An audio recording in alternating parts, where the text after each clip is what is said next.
So then it was really up to the people who were there that made it feel like, you know, it was a restaurant of limitless possibility. We were not bound by any cuisine. We were not bound by any rules in beverage pairings, all of this. So then it was really up to us to find what was the most fitted and suitable and the coolest for the space. This is the Deep in the Weeds podcast. I'm Anthony Huckstep. A few episodes ago, Anthony Power shared his story of being trapped in Australia when the lockdown first landed and having to let go of his life and restaurant in the United Kingdom. Isabel Little spoke of her desire to get back to Australia from the UK, but cancelled flights and lockdowns meant it took 6 months to make it back home. There are some that were trapped by circumstances abroad and have had little or no choice but to push on and try and forge a career and make the most of it. Ambrose Chiang is the owner of Project Ambrose Consultancy in Hong Kong. Ambrose, how you going? Good. How are you, Anthony? Good. Thanks for joining us. You were on a 3-day trip to visit your mother for her birthday in Hong Kong, and then the lockdown happened in Australia and you got stuck. Yes, technically. So basically, it was uh, I decided to move to Sydney late February. Basically, I permanently moved to Sydney for 3 weeks in total. Um, so I still remember it was quite a rush to try and find some work or try to get my life in balance. So the first place that I would think, a place that I can settle the quickest, have a lot of support from friends. Shout out to Kylie for that. She helped me a lot. So basically, I was within 2 days, I moved permanently from Hong Kong to Sydney, back to Sydney, which was really nice. I think I secured an apartment within 3 hours of searching Wow. online. And it was, yeah, I remember I was staying in the hotel in Sydney for 2 days, and then I stayed at a friend's place for another 2, 3 days, and then instantly I was working on the floor at Seobo just for a few nights, and then I had a apartment with me, and then I signed the lease. I got my phone, my bank, and everything kind of sorted within just a few days. So that was a pretty crazy time to try and get my life together in Sydney. Wow. And literally a couple of weeks later, you found yourself back in Hong Kong for a brief trip. And Yeah, well, it was it was really interesting because uh, like during the time like I was on the floor at Seobo, and then of course it was very nice to go back, but then that was not part of the plan, and also I wanted to look for something a little bit more creative, and because I've been off the floor for almost a year and a half, and for me it was important to try to find something that is not on the floor that much. So on that search, I had to talk to a lot of people, and basically, uh, I was seeing a few possible options by week number 2, and then week number 3, I was supposed to have some scheduled meetings, and then I knew that, well, my mom's 60th birthday was mid-March. So then uh, I kind of felt like, well, I was never supposed to be in Sydney at this time. And I was kind of scheduled and planned to celebrate with her. Um, so then I flew back for 3 days. And then second last day I was there, um, the pandemic hit Sydney quite seriously. Um, and it was obviously a big scare. And I was thinking, oh, maybe I should just not go back for now. Um, and then I had a dinner with a few friends, and one of the friends on the table had contact with someone who had COVID-19. So then the entire table had to go on a 2 week quarantine as well. So within 4 days of being in Hong Kong, and then I had to go into this 2 week quarantine in the hotel. Um, so that was quite fun. How did you feel at that stage? You'd literally just set up a new life in Australia and were just getting going, and you found yourself in quarantine for 14 days in Hong Kong. Yeah, well, I only because I only planned for a 3 day trip, and all I had was a carry-on suitcase, and everything else was still in the apartment in Sydney. And yeah, it was kind of okay. I have moved to a few places before, so I guess I will survive for a bit. But then the first hit of in Sydney or in Australia was quite strong. So then, and by that time, Hong Kong was quite stable in terms of the COVID control.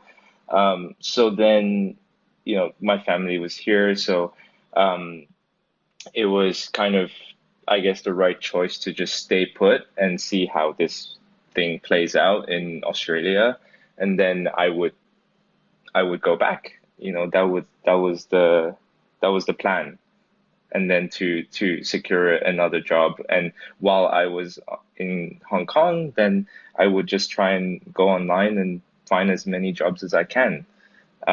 So then when I go back, I can start working.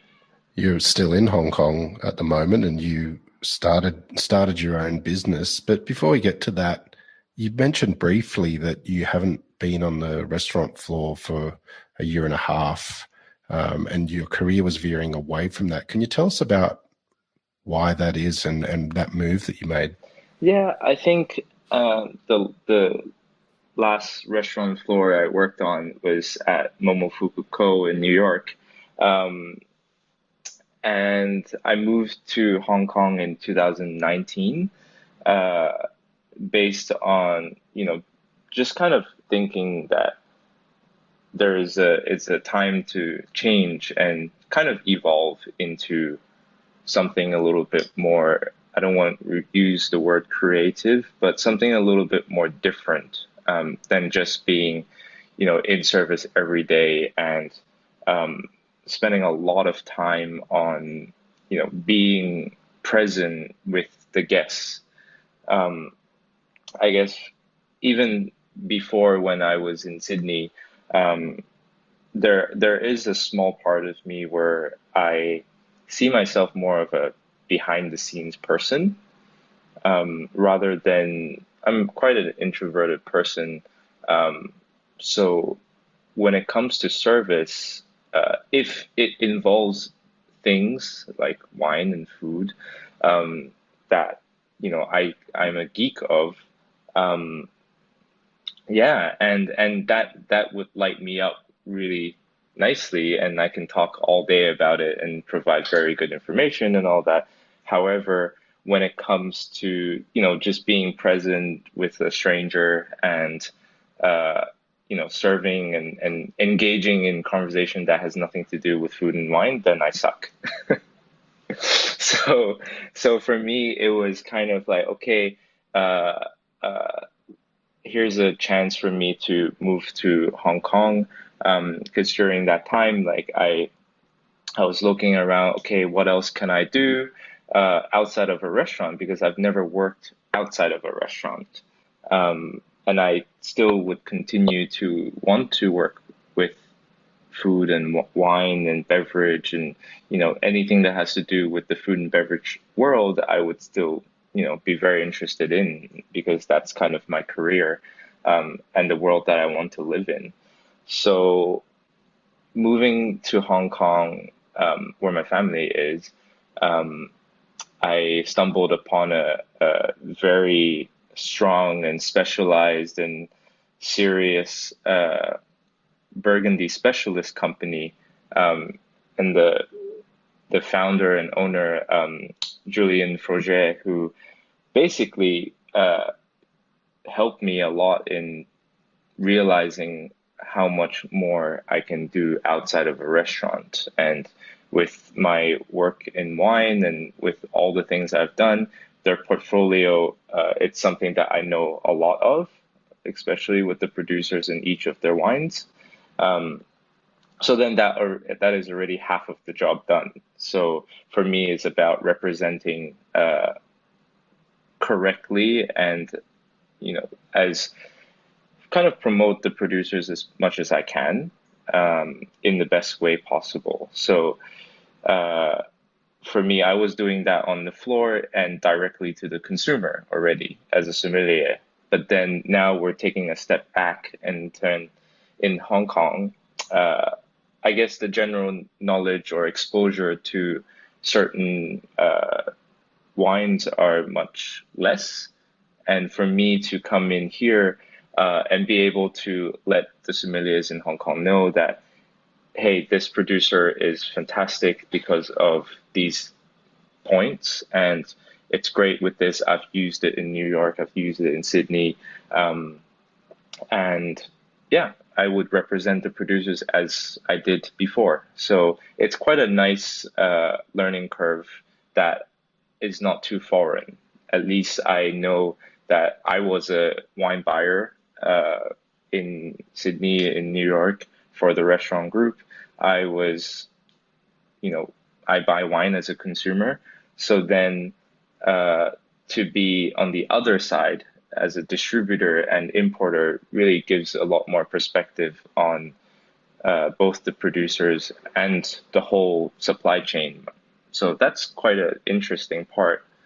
Um, so that was a very nice period for me to see how to better, work on my own, really.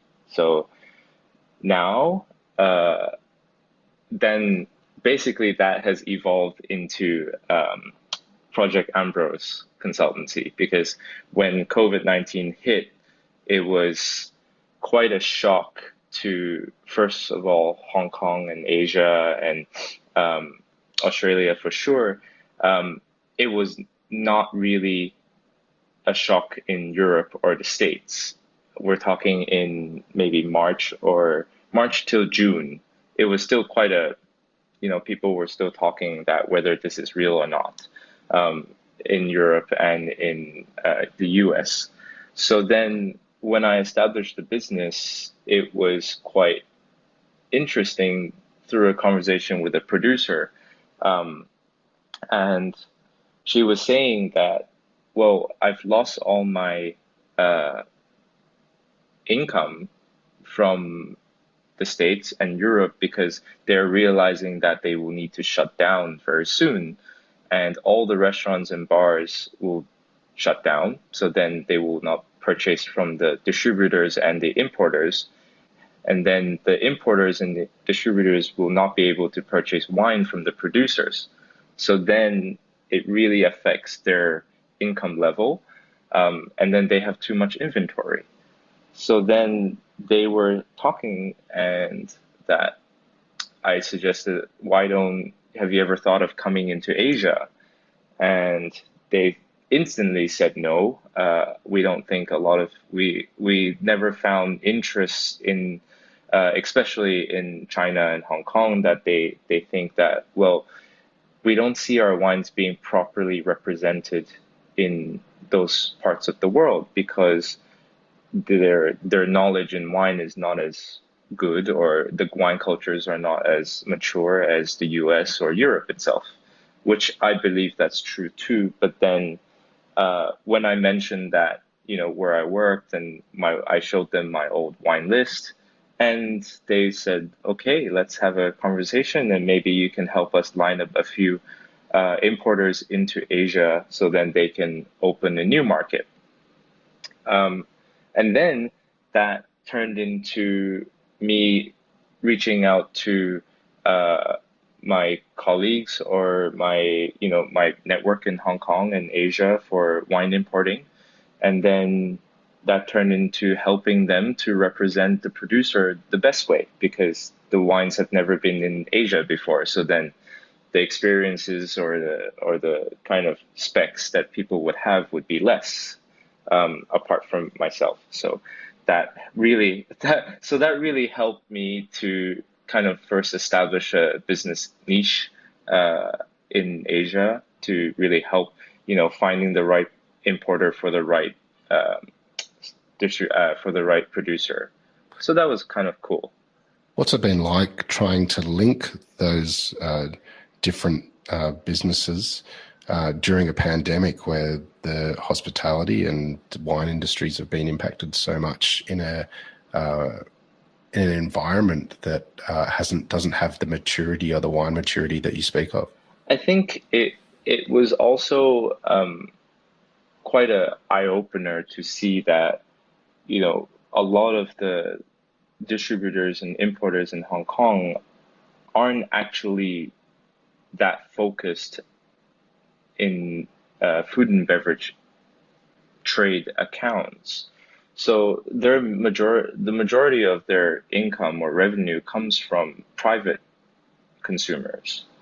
So that actually gave them a big edge because while Europe and the US and parts of Australia um, have their shutdown and lockdowns and all the restaurants are shut, um, we all know that the retail business, that business to consumer stream was much stronger and it actually increased a lot. So in Asia, this has always been the case. So actually, it's a much better way of doing business in a pandemic situation because businesses are already geared towards their private clients versus the trade clients, like a restaurant. So then it was actually much easier because people think that, okay, I don't have to go through this middleman uh, as a sommelier to really try something new. And, a couple of wine importers in Hong Kong have really pioneered in reaching straight to the consumer and giving them as much experience in wine as possible, whether it's through direct conversations. Being in Asia, direct conversations is the way to go. And then with social media, with basically doing some tasting still, uh, that's been really working well in Asia, especially in Hong Kong. You've briefly mentioned Momofuku, Siobo, and also Ko, which we can talk about shortly. Very inspirational restaurants where you really sort of stamped your own authority on what you do for a living. But how did you get a start in the industry? Oh, I mean, looking back, well, I when I was in high school in Sydney, I remember uh, it might sound cliche, but a lot of people who are stuck in boarding school dorms have nothing to do but watch videos on YouTube. And and I had no interest really in studying during that time, apart from playing sports and going running. Um, and I watched a lot of food videos, especially with Anthony Bourdain and uh, uh, Jamie Oliver. So the two of them were like, the beginning of food, videos and TV shows. So I would just basically watch them, every single night. Um, and then it slowly got myself into uh, liking this world of food. And, as I told you, I didn't spend that much time studying. So then um, my grades weren't that good. So for me, it was also to think, okay, my grades aren't that good. I'm not going to really excel in, doing a degree in business or anything like that. And I really enjoy cooking and I really enjoy, um, being involved in the world of food and restaurants and traveling and all this. So I decided that I would apply for Le Cordon Bleu in Sydney. So straight out, it was a quite a nice timing because the first year that Le Cordon Bleu Sydney had the Bachelor of Business in Restaurant Management course as a degree was the year that I finished high school. So it was quite a nice timing to apply for that. And then, yeah, basically throughout, I wanted to be a chef, but uh, it was highly recommended by my family to not pursue that. So we compromise on being on the floor, which is a little bit cooler, I suppose. So so yeah, I focus a lot on restaurant management, but I took a huge interest in wine and restaurant service. So that was when I met a person called Ivan Novak. He's a master trainer for the World Skills Restaurant Service, and he was very inspiring. He helped me train on the competitions for World Skills, and that's where I met my very dear friend Jessica Martin and James Audas of Arc Wines. Yeah, so that's when we first met because she was my training partner for restaurant service competitions. Um, and then there I was more involved with wine. So uh, I went into the Sydney Wine Academy to go through my WSET level 3 to 4. Um, and then at that time, Jessica was working at Momofuku Seobo.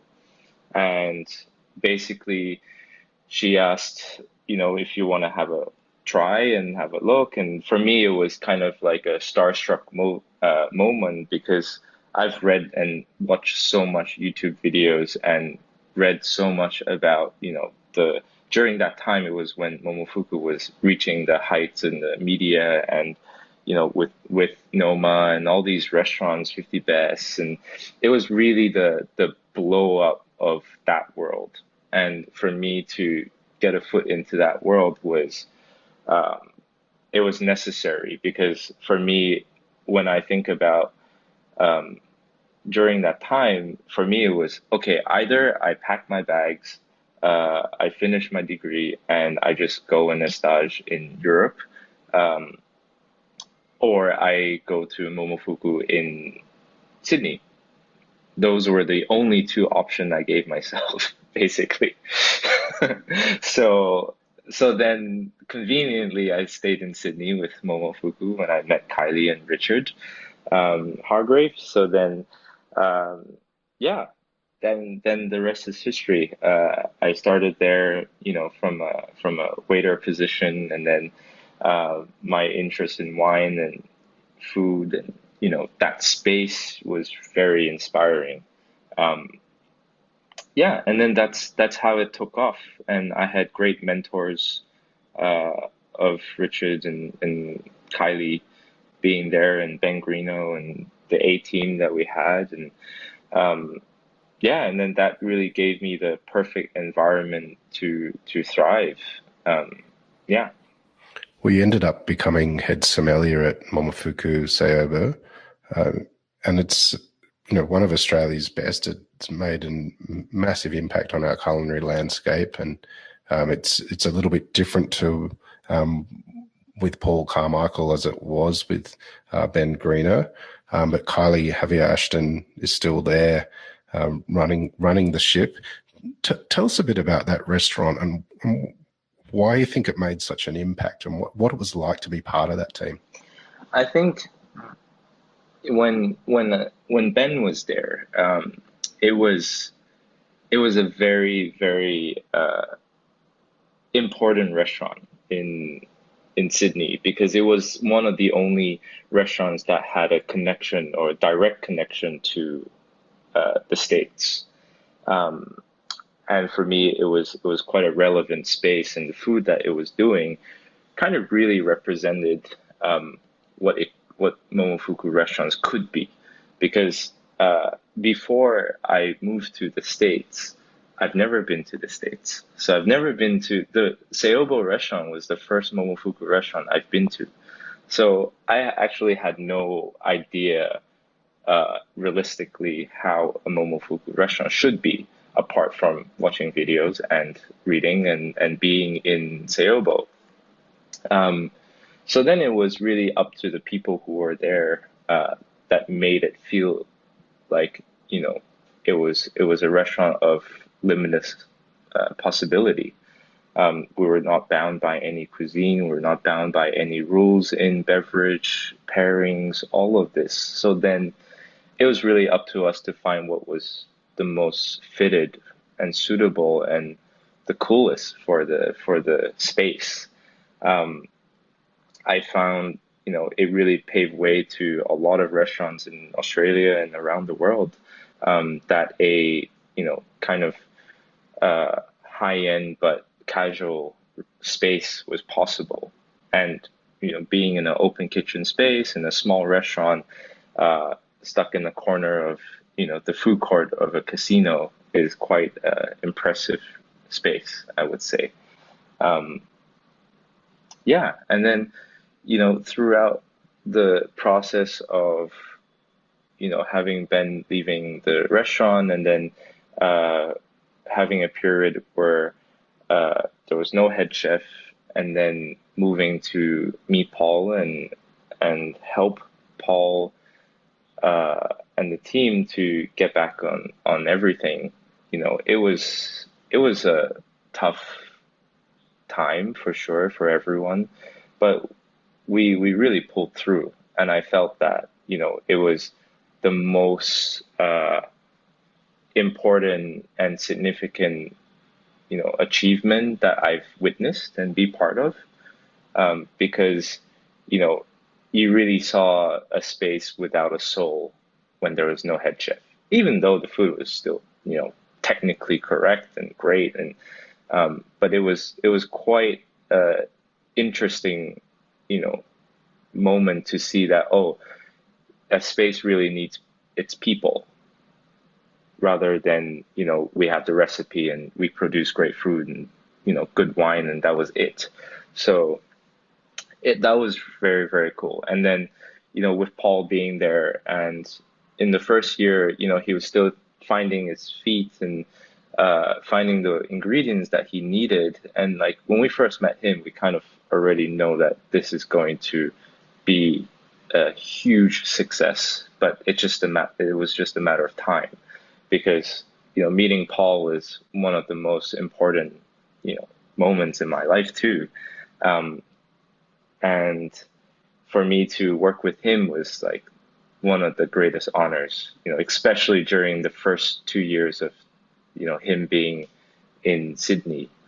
So that was very cool. And then yeah, I departed.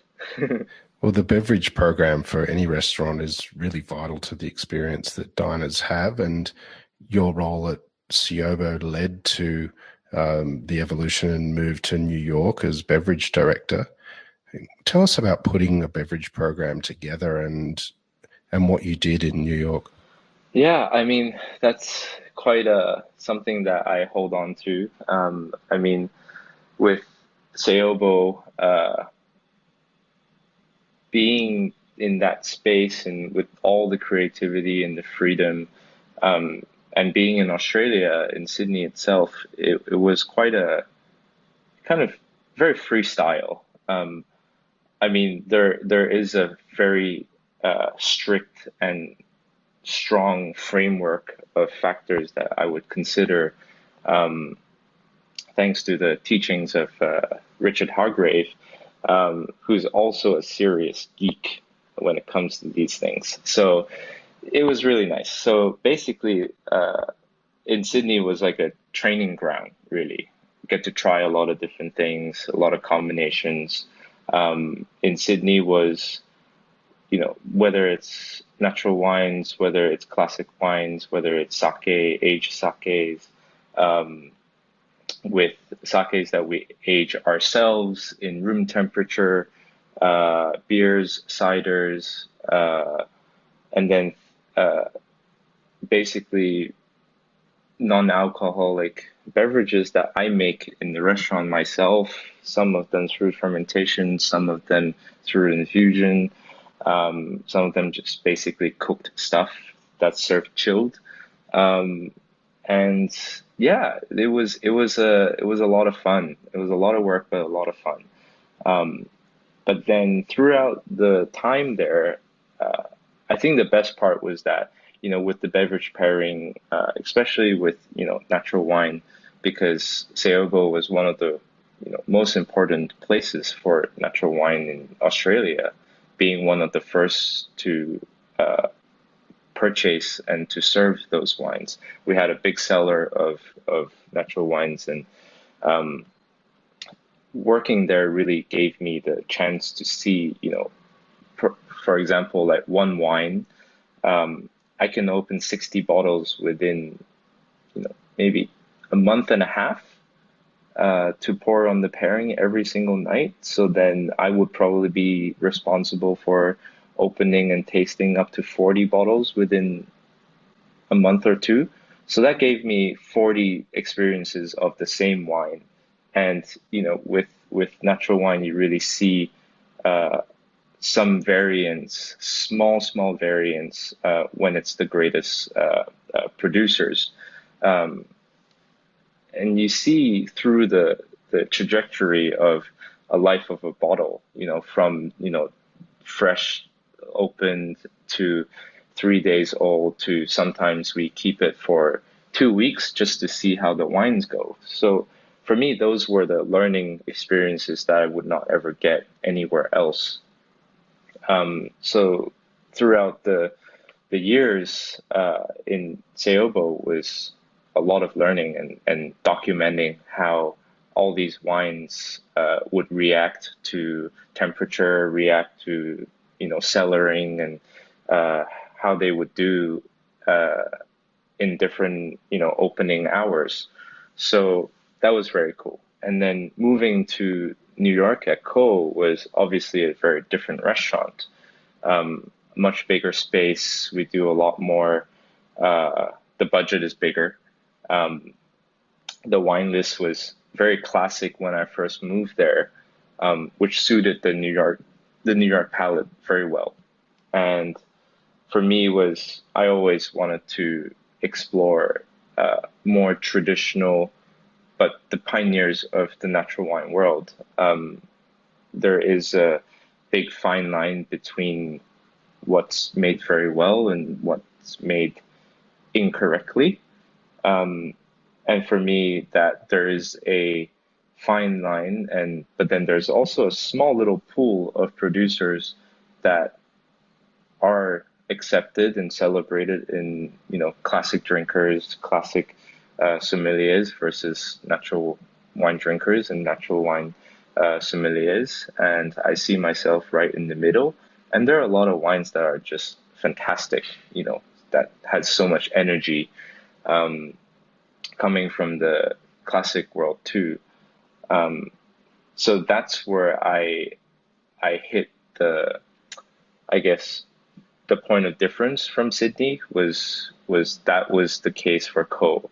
And it was kind of a decision that we made that I don't want to just move the beverage program of Seobo into Co because it wouldn't fit the city itself and wouldn't fit the food, most importantly, because um, Sean Gray, the head chef at Co, his cooking style is very different from, let's say, Paul or Ben before. So then, to find a beverage program that would fit the food that he and his team produces is quite, different from my perspective.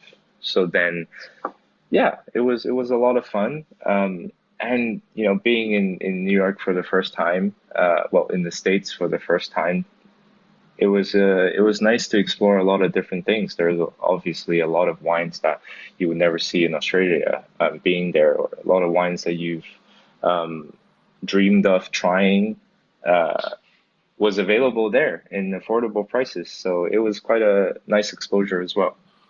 Or you'd plan on resettling in Sydney and found yourself stuck in Hong Kong, and you've created this business out of these circumstances. What's the situation for you at the moment? Do you see yourself staying in Hong Kong and building this brand, or do you have plans to come to Sydney? I mean, that's a big question. I mean, with the company right now, um, I have two staff here who help me with research and all that. This consultancy business is, I have a few clients in Hong Kong. Um, they go from hotel to restaurant to wine importers to wine producers who are in need of referral in Asia, and then a couple of people that I have met who were clients from before. Um, I help them with purchasing wine that would yield them some good investments in the future. Um, and then the occasional private sommelier gig for people's homes. It does happen here too. Um, so yeah, that's kind of what I do now. Um, and for me, it is very exciting. It's also very scary because I don't have a track record to based on or um, to kind of rely on. You know, I'm working on my instinct quite often, but at the same time, uh, yeah, it is quite exciting for me to think about coming back to Sydney. I still think about it often because it is, where I'm from, and it's a city that I really love. And I do miss my friends a lot. So that does happen. But then at the same time, for me, it's more like, okay, what would I do in Sydney, to be honest, or in Australia in general? Um, do I just go back on the floor to find a restaurant and that's really it? To go back to my kind of old life of being in a restaurant floor. I'm sure I'll be, having fun, but then for me, that's not personal growth anymore. It's just finding something that's comfortable. Um, because I think maybe after 3, 4 months of being in a restaurant, I would probably be bored. If I think about it now, um, and then for me, currently is really about helping people in the restaurant business or hotel business or anyone in wine to kind of educate and help them to see what I used to see. And for me, that kind of yields a much better, I guess, reward in my heart than, just having a cool beverage program and to serve a guests and, the guests had a great time and that satisfaction, I guess, it's less rewarding for me now to be able to help businesses to, survive or succeed or evolve in this situation using my skills and experience that I used to have, and yeah, so that's kind of what makes me feel alive now. Well, Ambrose, you've had an extraordinary journey, and it sounds like we're going to see a lot more of you um, in the coming years. And if it's in Australia, people will be very lucky. I mean, I do want to maybe in the future um, set up a branch in Australia. That would be something that I can dream of and see the future of this company because, if it does happen that in Hong Kong, this company is very stable and there are clients and I have staff and, it will be interesting to see if I can, you know, set up a branch over there or somewhere else. You never know. Well, look forward to seeing that. Ambrose, we've loved having you on Deep in the Weeds to share your story. I'm sure there's much more we could talk about. Perhaps we'll catch up with you again in a couple of months' time and see how you're tracking. Yeah, Mate, good to chat. Please keep in touch, and we'll talk again soon. likewise. Thank you. This is the Deep in the Weeds podcast. I'm Anthony Huckstep. Stay tuned as we share the stories of Australia's hospo community, suppliers and producers in search of hope during this pandemic. Special thanks to executive producer Rob Locke for making this all happen. Follow us on Instagram at Deep in the Weeds Podcast or email us at podcast@deepintheweeds.com.au. Stay safe and be well.